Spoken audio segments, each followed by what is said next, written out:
কলমাকান্দার পাঁচগাঁও থেকে আপনাদেরকে শুভেচ্ছা জানাচ্ছি। চীন দেশে সর্বপ্রথম সাদা মাটি ব্যবহার করা হয়েছিল, তাই এটাকে চীনামাটি বলে। এটা দিয়ে তৈজসপত্র তৈরি করা হয়। আমরা যাচ্ছিলাম কলমাকান্দার দিকে। এটা হচ্ছে কলমাকান্দা সড়ক, খুবই দৃষ্টিনন্দন সড়ক। পাশ দিয়ে একটি নালা, তো এই নালাতেই অল্প একটু পানিতেই এই যে মাছ ধরতেছে, ছোট ছোট মাছ লাফালাফি করতেছে। সম্ভবত এগুলো পুঁটি মাছ হওয়ার কথা। গ্রামের ছেলেরা এখানে মাছ ধরতেছে। আসসালামু আলাইকুম দর্শক বন্ধুরা, কলমাকান্দার পাঁচগাঁও থেকে আপনাদেরকে শুভেচ্ছা জানাচ্ছি। ছবির মতো যে দৃশ্যগুলো দেখতে পাচ্ছেন, এটা আসলে পাঁচগাঁও কলমাকান্দাতে অবস্থিত।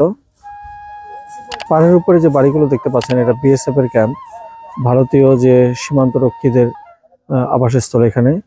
আর আপনারা বিশাল পাহাড় দেখতে পাচ্ছেন। মূলত এই সীমান্তবর্তী পাহাড়ের সৌন্দর্য দেখার জন্যই কলমাকান্দার পাঁচগাঁও এসেছি। আপনার পেছনে যে পাহাড়গুলো দেখতে পাচ্ছেন, এগুলো ভারতের অংশের মধ্যে পড়েছে। আর দূরে যে ঘরবাড়িগুলো দেখা যাচ্ছে, এগুলো 0 পয়েন্টে পড়েছে। তো এখানে একটু রেস্ট্রিকশন দেওয়া আছে। বিজিবি ক্যাম্প বসেছে, তারা আমাদেরকে এতটুকু পর্যন্তই শুধুমাত্র যেতে দিচ্ছে, এরপর আর যেতে দিচ্ছে না। এই যে পাশে দেখতে পাচ্ছেন বিজিবি ক্যাম্প। তো কলমাকান্দা নামকরণ নিয়ে কিছু জনশ্রুতি আছে, আপনাদের সাথে সেটা শেয়ার করি। অতীতে কলমাকান্দা কলমিকান্দা নামে পরিচিত ছিল। ধীরে ধীরে মুখের ভাষায় মানুষের কলমাকান্দা নামে পরিচিত হয়। জনশ্রুতি জানা যায়, গারো পাহাড়ের প্রচুর কমলা ফল উৎপন্ন হতো। সমতলবাসী ও পাহাড়ি গারোদের মধ্যে ক্রয় বিক্রয় হতো। এ কারণে এই অঞ্চলটি কমলাকান্দা নামে পরিচিত লাভ করে। পরবর্তীতে এই কমলাকান্দা থেকে কলমাকান্দায় নামে আখ্যায়িত হয়। সীমান্তের কাছে ভারতীয় অনেক ধরনের পণ্য পাওয়া যায় এখানে। বিভিন্ন প্রকার কসমেটিক্স, চকলেট, সাবান, শ্যাম্পু ইত্যাদি এখানে পাওয়া যায়। সব ভারতীয় পণ্য। সীমান্ত অতিক্রম করে এই প্রোডাক্টগুলো নিয়ে আসা হয় এবং এখানে বিক্রি করা হয়। একদম সীমান্তের কাছাকাছি এলাকায়। জীবনে যাদের অনেক অভিযোগ, অনেক হতাশা, তাদেরকে বলবো আমি এরকম সীমান্তের কাছে এই সীমান্তবর্তী এলাকাগুলো ঘুরে যেতে। পাঁচগাঁও এরকমই একটা এলাকা, যেখানে আসলে আপনার মনটা ভালো হয়ে যাবে। এরকম দিগন্ত জোড়া ফসলি ক্ষেত এবং তার পাশে এরকম সুন্দর পাহাড়, তার মাঝে সাদা মেঘের ভেলা উড়ে বেড়াচ্ছে। দৃশ্যটা খুবই মনোমুগ্ধকর। অন স্ক্রিন আপনারা কেমন দেখতে পাচ্ছেন জানি না, বাস্তবিক পক্ষে আমার কাছে খুবই সুন্দর লাগছে।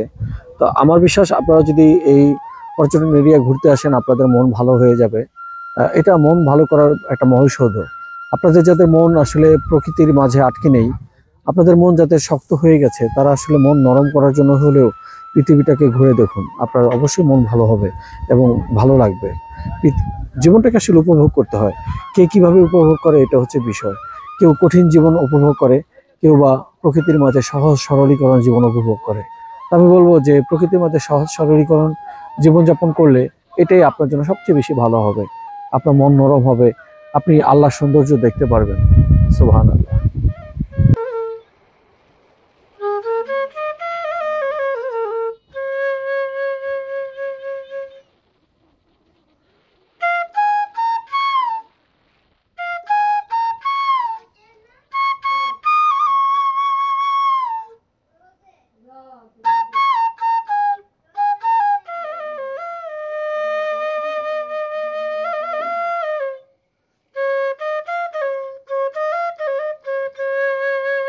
লাল শাপলা চোখে পড়লো, বেশ সুন্দর লাগছে। লাল, একদম টকটকা লাল। এই লাল শাপলা অনেক দূর পর্যন্ত বিস্তৃত। এটা বাণিজ্যিকভাবে চাষ হচ্ছে না, এমনি এমনি হয়েছে। রাবার ড্যাম,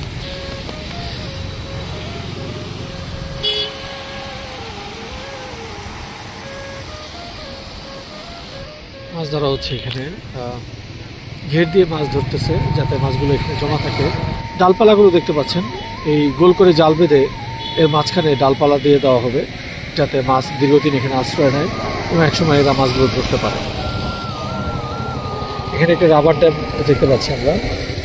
রাবার ড্যাম দিয়ে এখানে পানিকে নিয়ন্ত্রণ করা হয়।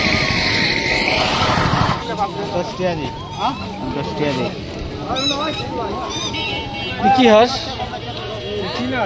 হ্যাঁ, চীনা হাঁস।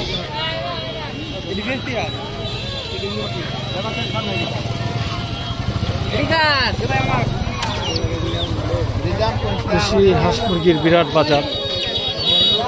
ধানের গোলা করে রাখা, ধান এখান থেকে পাইকারি বিক্রি হয়। আমরা এখন সোমেশ্বরী নদীর কাছে, আর আমাদের এই নদী পার হওয়ার জন্য এই ট্রলারে করে যেতে হবে। ট্রলারে ইতিমধ্যে আমাদের মোটরসাইকেল উঠে গেছে। আমাদের রাজ্জাক ভাই মোটরসাইকেল নিয়ে উঠেছেন, উনি আজকে আমার রাইডার, ওনাকে নিয়ে ঘুরতেছি। দেখুন এত মানুষ বোঝাই করে একসাথে রিক্স নিয়ে কিন্তু এই জায়গাটা পার হতে হয়। কিন্তু একটা ব্রিজ হলে কিন্তু এই সমস্যার সমাধান হতো। আমাদেরকে দেখতে পাচ্ছেন ওই পারে ঘাটে যেতে হবে। এই হচ্ছে ঘাট, আমাদের এই ঘাটে যেতে হবে এই ট্রলারে করে। এটা সে ট্রলার বিস্তীর্ণ এরিয়া চর পড়ে গেছে। নদীটি একসময় যে অনেক বড় ছিল বোঝা যাচ্ছে। দূরে অবশ্য একটা ব্রিজ দেখতে পাচ্ছি। সোমেশ্বরী নদীতে প্রচুর কয়লা পাওয়া যায়। সারাদিন ধরে স্থানীয় দিনমজুরেরা এখান থেকে কয়লা সংগ্রহ করে, আর দিন শেষে মজুতদারের কাছে এই কয়লা বিক্রি করে। মেঘালয়ের গারো পাহাড় থেকে নেমে এসেছে এই সোমেশ্বরী নদী, যার আদি নাম ছিল সমসাঙ্গ।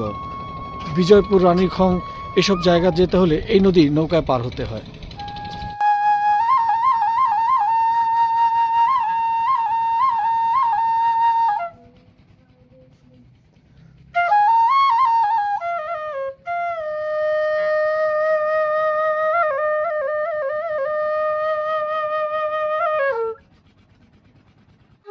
বিশাল কড়াই গাছ, আর এর নিচেই হাট বাজারের মতো বসেছে। প্রচুর ধান এখানে উৎপন্ন হয়, সেই ধান এখানে পাইকারি বিক্রি কিনে হয়। কৃষক পর্যায়ে ধান এইখানে এনে বিক্রি করে। দুর্গাপুর উপজেলার বিজয়পুরের চীনামাটির পাহাড় বা সাদামাটির পাহাড়, অনেকে এই পাহাড়কে চীনামাটির পাহাড় বলে, যেহেতু মাটির কালার সাদা। আর চীনে এই মাটি দিয়ে সর্বপ্রথম তৈজসপত্র তৈরি করা হয়েছিল, তাই এই মাটিকে চীনামাটির পাহাড় বলে। এটি বাংলাদেশের একটি জিআই পণ্য। এই মাটি সংগ্রহ করে বাংলাদেশের বিভিন্ন জায়গায় পাঠানো হয় সিরামিকের র মেটেরিয়াল হিসেবে, এবং এই মাটি দিয়ে সিরামিকের জিনিসপত্র তৈরি করা হয়। পাশে ছোট্ট একটি লেকের মতো, এই লেকের জলাধারের পানি সবুজ কালার, দেখতে বেশ ভালো লাগে। আর দুই পাশে পাহাড় হওয়াতে পানির মাঝখানের কালারটা পরিবর্তিত কালার হিসেবে দেখায়, খুব সুন্দর লাগে দেখতে।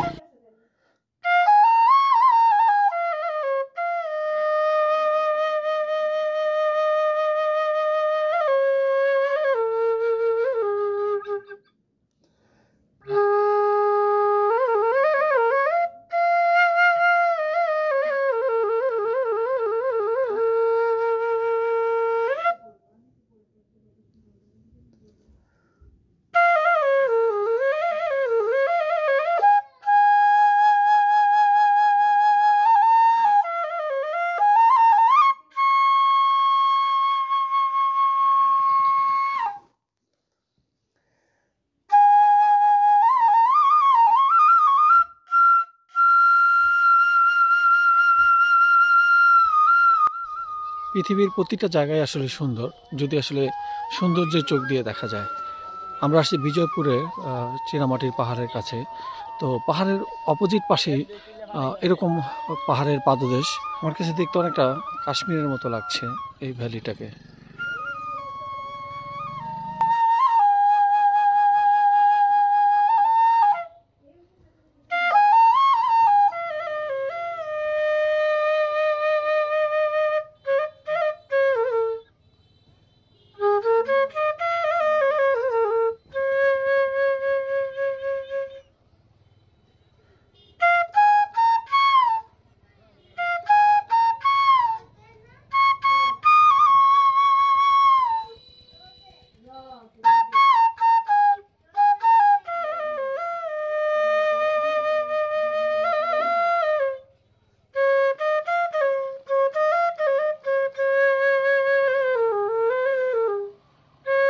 আমরা এখন বিজয়পুর ক্যাম্পের পাশে সোমেশ্বরী নদীতে ঘুরতে আসলাম। আমরা যে পারে দাঁড়িয়ে আছি এই পাড়টা বাংলাদেশের মধ্যে পড়েছে, আর মাঝখানে যে নদী বয়ে গেছে এই নদীর ওই পাশেই ইন্ডিয়ার অংশ।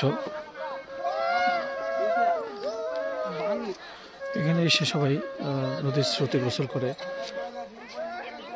এই নদীটা ভারতের মেঘালয় থেকে নেমেছে, তো স্বাভাবিকভাবে একটা স্রোতের আধিক্য দেখা যায়। আর স্রোতের সাথে অনেক সময় কয়লা ভেসে আসে, তো এই কয়লা কৃষকরা সংগ্রহ করে এই নদী থেকে। কাঠকয়লা ইত্যাদি সংগ্রহ করে।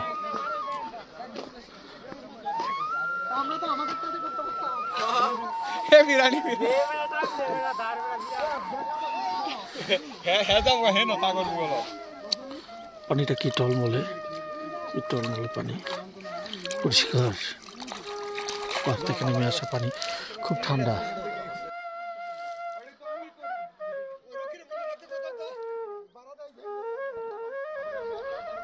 পাহাড়ের মতো অংশ, নদী নৌকাগুলো খুবই সুন্দর দেখতে। ইন্ডিয়ান পণ্য বিক্রি করা হচ্ছে এখানে, দেখুন।